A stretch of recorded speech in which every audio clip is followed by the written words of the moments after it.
قال رسول الله صلى الله عليه وسلم إذا كنتم ثلاثة فلا يتناجى اثنان دون الآخر حتى تختلطوا بالناس من أجل أن يحزنه، وكما قال عليه الصلاة والسلام. رواہ البخاری و مسلم. نبی کریم صلی اللہ علیہ وسلم کا ارشاد گرامی ہے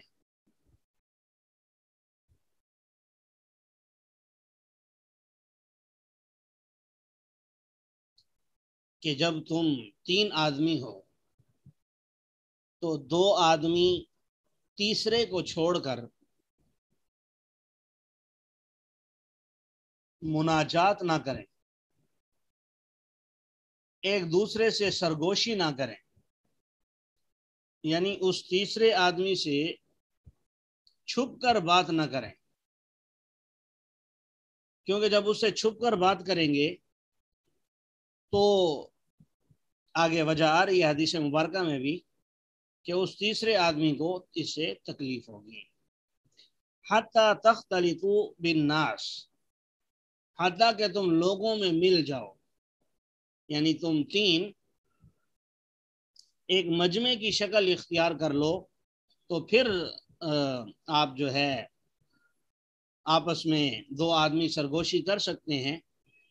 لیکن اکیلے میں جب آپ 3 آدمی ہوں تو 2 آپس میں سرگوشی نہ کریں، اس وجہ سے کہ یہ چیز اس تیسرے آدمی کو غم میں مبتلا کر دے گی، اسے غمگین کر دے گی. یہ بھی آپ صلی اللہ علیہ وسلم نے حسن معاشرت سکھائی ہے کہ آپ کہیں پر موجود ہیں اور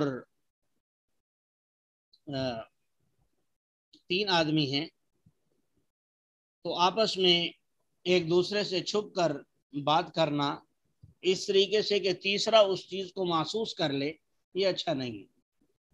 اسی طرح ہمارے ہاں الگ الگ زبانیں بولی جاتی ہیں تو ایک مجلس کے اندر بیٹھ کر جس میں بالخصوص 3 آدمی ہوں تو 2 کا آپس میں ایسی زبان میں بات کرنا جو تیسرے کو سمجھ میں نہ آ رہی ہو، یہ بھی خلاف ادب ہے. اس چیز کا خیال کرنا چاہیے. قال رسول اللہ صلی اللہ علیہ وسلم اذا طبخت مرقة فاكثر ماءها وتعاهد جيرانك او كما قال. رواہ مسلم. نبی کریم صلی اللہ علیہ وسلم کا ارشاد گرامی ہے کہ جب آپ شوربے والا سالن بنائیں لیکوڈ تو اس میں تھوڑا سا پانی زیادہ ڈال دیجئے، تھوڑا پانی زیادہ اس میں ڈال دیجئے تاکہ اس پانی ڈالنے کی وجہ سے وہ سالن کچھ زیادہ ہو جائے، اور سالن زیادہ ہونے کی وجہ سے آپ کا پڑوسی بھی اس میں سے حاصل کر لے. لفظی ترجمہ ہے کہ جب آپ شوربے والا سالن بنائیں فَكْثِرْ مَاءَهَا تو اس کے پانی کو زیادہ کر دو، وَدَعَاهَا جِيرَانَكَ اور اپنے پڑوسیوں کا خیال رکھو.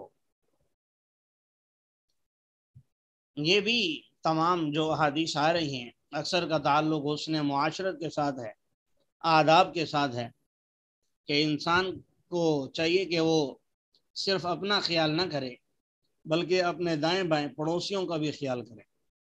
ممکن ہے آپ کے گھر میں سالن بن رہا ہے، دوسرے کے گھر میں چولہا نہ جل رہا ہو، تو آپ اپنے سالن کو تھوڑا سا پتلا کر لیں تو پتلا کرنے سے بھی پیٹ بھر جائے گا، اور اگر گھاڑا ہوگا تب بھی پیٹ بھر جائے گا. لیکن پتلا کرنے سے یہ ہے کہ 4 آدمیوں کا بھر جائے گا، اس طرح آپ کا اکیلے کا بھرے گا. تو بہرحال اس چیز کی حضور صلی اللہ علیہ وسلم نے تلقین فرمائی ہے. قال رسول اللہ صلی اللہ علیہ وسلم اذا توضأت فخلل اصابع یدیک ورجلیک. فرمایا کہ جب آپ وضو کریں تو اپنے ہاتھوں اور اپنے پاؤں کی انگلیوں کا خلال کیجیے. یہ اسباغ وضو میں سے ہے، یعنی کامل طریقے سے وضو کرنا اس میں یہ چیز شامل ہے کہ جب آپ وضو کرتے ہیں تو اس میں اس بات کا امکان ہوتا ہے کہ پانی انگلیوں کے درمیان نہ پہنچے. ہاتھ کی انگلیوں میں تو عام طور پر پہنچ جاتا ہے، پاؤں کی انگلیوں میں خاص طور پر اس کا یعنی شک و شبہ رہتا ہے. تو حضور صلی اللہ علیہ وسلم نے شکوک و شبہات کو دور کرنے کے لیے اس چیز کی تائید فرمائی کہ آپ کو چاہیے کہ آپ وضو کے دوران اپنے ہاتھوں کی اور اپنے پاؤں کی انگلیوں کا خلال کریں. قال رسول اللہ صلی اللہ علیہ وسلم اذا لم تستحی فاصنع ما شئت. فرمایا کہ جب تمہارے اندر حیا نہ رہے تو پھر تم جو چاہو کرو. یہ حدیث مبارکہ کا ایک چھوٹا سا ٹکڑا ہے جس کا مطلب یہ ہے کہ جب انسان کے اندر شرم و حیا باقی نہ رہے، کیونکہ حیا ایمان کا ایک حصہ ہے. آپ صلی اللہ علیہ وسلم نے فرمایا کہ ایمان کے 70 سے زائد شعبے ہیں. والحیاء شعبۃ من الایمان، اور حیا بھی ایمان کا ایک حصہ ہے. اور انسان جو ہے بہت سے گناہوں سے، بہت سے غلط کاموں سے، بالخصوص جو اعلانیہ کیے جاتے ہیں، تو ان سے عام طور پر اسی حیا کی وجہ سے محفوظ رہتا ہے. تو اس لیے فرمایا کہ جب تمہارے اندر شرم و حیا نہ رہے، جیسا کہ ہم دیکھتے ہیں کہ کوئی گناہ کرتے ہوئے پہلی مرتبہ ہمیں جھجک سی محسوس ہوتی ہے، دوسری مرتبہ تھوڑی کم، تیسری مرتبہ اس سے بھی کم، اور آہستہ آہستہ وہ بالکل ختم ہو جاتی ہے. تو فرمایا کہ جب انسان کے اندر سے شرم و حیا ختم ہو جاتی ہے تو پھر اسے کوئی بھی گناہ کرنے میں کوئی عار محسوس نہیں ہوتی. قال رسول اللہ صلی اللہ علیہ وسلم اذا اکل احدکم فلیأکل بیمینہ واذا شرب فلیشرب بیمینہ او کما قال رواہ مسلم. نبی کریم صلی اللہ علیہ وسلم کا ارشاد گرامی ہے کہ جب تم میں سے کوئی کھائے تو چاہیے کہ اپنے دائیں ہاتھ سے کھائے، اور جب پیے تو چاہیے کہ اپنے دائیں ہاتھ سے پیے. یہ تمام تراکیب آسان ہیں اس لیے ترک کی جا رہی ہیں. اس میں بھی اب پہلا جملہ اذا اکل احدکم شرط فلیأکل بیمینہ جزا، شر جزا مل کر معطوف علیہ. اسی طرح دوسرا جملہ اذا شرب شرط فلیشرب بیمینہ جزا، شر جزا مل کر معطوف علیہ مل کر جملہ فعلیہ خبریہ شرطیہ ہو گیا.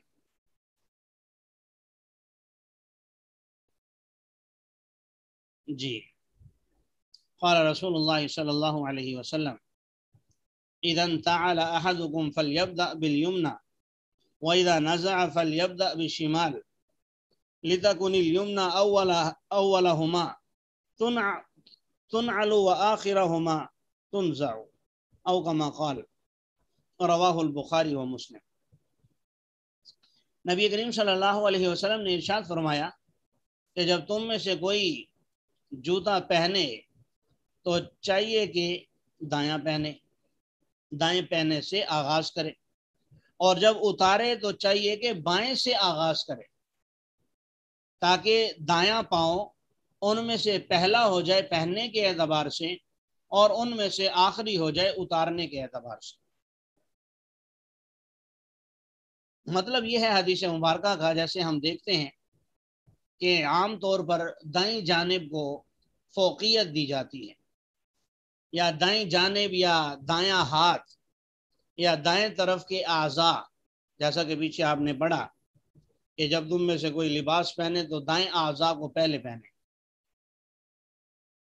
اسی طرح آپ نے پڑھا ہے کہ قیامت کے دن اصحاب الیمین جن کا نامہ اعمال دائیں ہاتھ میں ملے گا وہ کامیاب، جن کا بائیں ہاتھ میں ملے گا وہ ناکام. تو یہ ایک تعبیر ہے. تو اس لیے یہاں پر بھی حضور صلی اللہ علیہ وسلم نے دائیں طرف کی اہمیت کو سامنے رکھا ہے کہ جوتا پہنے ہوئے ہونا یہ اعزاز کی بات ہے، اور جوتا نہ ہونا یہ یعنی اعزاز نہیں ہے. تو پہلے دائیں میں پہنا جائے، اسے اہمیت دی جائے، پھر اتارنے کے اعتبار سے اب اتارنا، اس میں پاؤں اب ننگا ہو رہا ہے تو اس میں پہلے بائیں کو اتارا جائے پھر دائیں کو اتارا جائے. یہاں اس کی وجہ یہ ذکر کر دی تاکہ دایاں دونوں صورتوں میں پہلا ہو جائے، یعنی پہننے کے اعتبار سے اول ہو جائے اور اتارنے کے اعتبار سے اس طرح پہلا ہو جائے کہ اس میں ابھی جوتا پہنا ہوا ہے اور دوسرے میں اتار دیا ہے. اللہ تعالی ہمیں دین کی صحیح سمجھ عطا فرمائے. قال رسول اللہ صلی اللہ علیہ وسلم اذا دخل احدكم المسجد فليركع ركعتين قبل ان يجلس. جب تم میں سے کوئی مسجد میں داخل ہو تو چاہیے کہ 2 رکعتیں پڑھ لے اس سے پہلے کہ بیٹھے، جسے ہم تحیت المسجد بھی کہتے ہیں. اور وضو کر کے یقیناً پڑھے گا تو اس میں اگر تحیت الوضو کی نیت بھی کر لی جائے تو 2 رکعتیں پڑھنے سے 4 رکعت کا ثواب بھی حاصل کیا جا سکتا ہے. اور تحیت الوضو اور تحیت المجلس، تحیت المسجد، دونوں کا ثواب حاصل کیا جا سکتا ہے.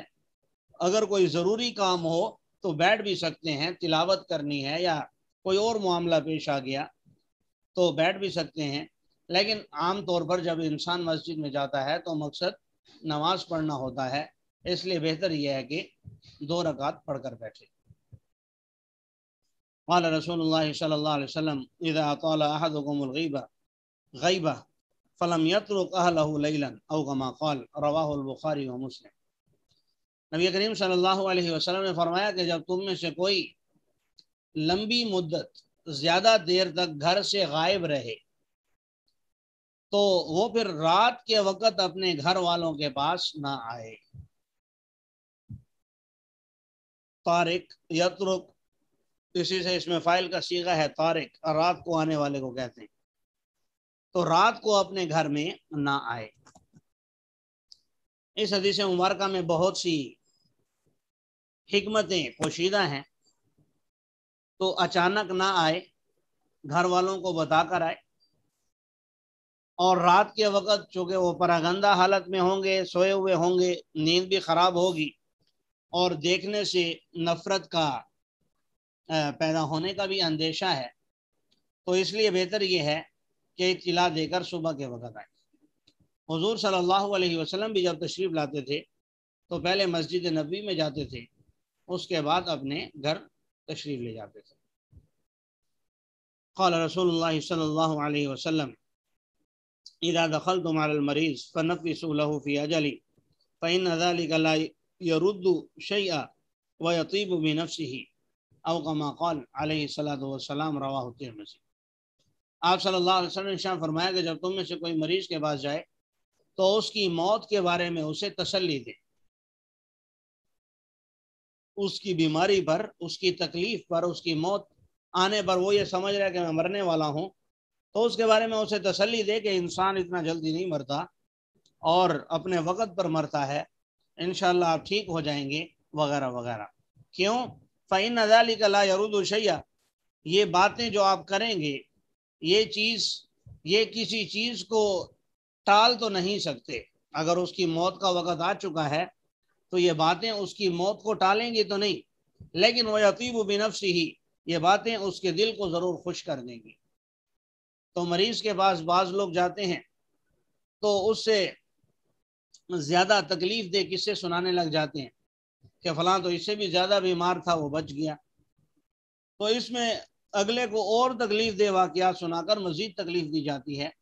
ایسا نہیں کہنا چاہیے، بلکہ ایسے الفاظ استعمال کرنے چاہیے جس سے اس کو تسلی ہو، جس سے اس کو دلی طور پر خوشی ہو. اللہ تعالی ہمیں دین کی صحیح سمجھ عطا فرمائے.